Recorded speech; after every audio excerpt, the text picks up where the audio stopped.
that areas of the brain that are involved in flexible behavior, sort of considering different options, like I could do A or I could do B. I could say this to them or I could say that. I could say it in that way or I could say it in this way. This might be a little more tactful. Those brain areas basically shut down entirely, and people just tend to say what they want to say. So the key thing to understand is that when people drink, the prefrontal cortex and top-down inhibition is diminished. That is, habitual behavior and impulsive behavior starts to increase. Now, what's interesting is this is true in the short term, so after people have 1 or 2, maybe 3 or 4 drinks, but it's also true that the more often that people drink, there are changes in the very circuits that underlie habitual and impulsive behavior. Okay, this is really important to highlight, so much so that I want to drill into it a little bit more deeply. For the person that drinks, say, every Thursday night or every Friday night, or goes out only on Saturdays but every Saturday, there's evidence that there are changes in the neural circuits of the brain that control habitual behavior and impulsive behavior, and they are modified and strengthened in ways that make those people more habitual and more impulsive outside the times in which they are drinking.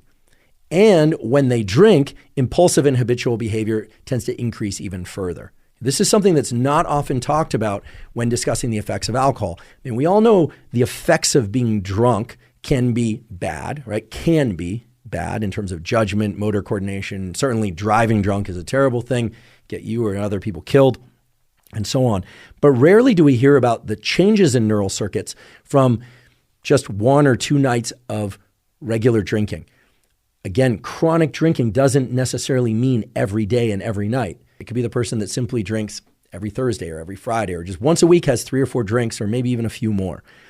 That person is going to experience a decrease in this top-down inhibition, so an increase in impulsivity and habitual behavior because the brake on those behaviors has been removed while they're drinking, but also changes in the very neural circuits that allow habitual and impulsive behavior to occur more readily even when they're not drinking.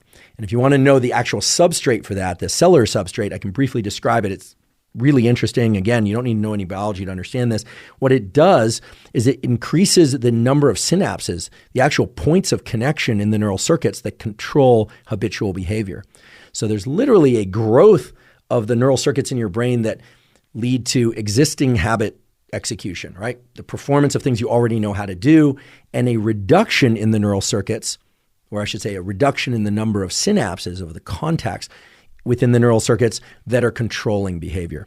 So this, again, is a not often discussed aspect of alcohol intake. Fortunately, it is reversible. So in animals or humans that undertake a period of abstinence of anywhere from 2 to 6 months, these neural circuits return to normal, except in cases where people have been chronically drinking large volumes of alcohol for many, many years. And in those cases, while there is some recovery of brain circuitry after people get sober, meaning completely sober, they stop drinking entirely, there is evidence of long-lasting impact of heavy alcohol usage throughout the lifespan. But of course, this doesn't mean that anyone that's suffering from alcoholism or that used to should not continue to focus on their health. You absolutely should.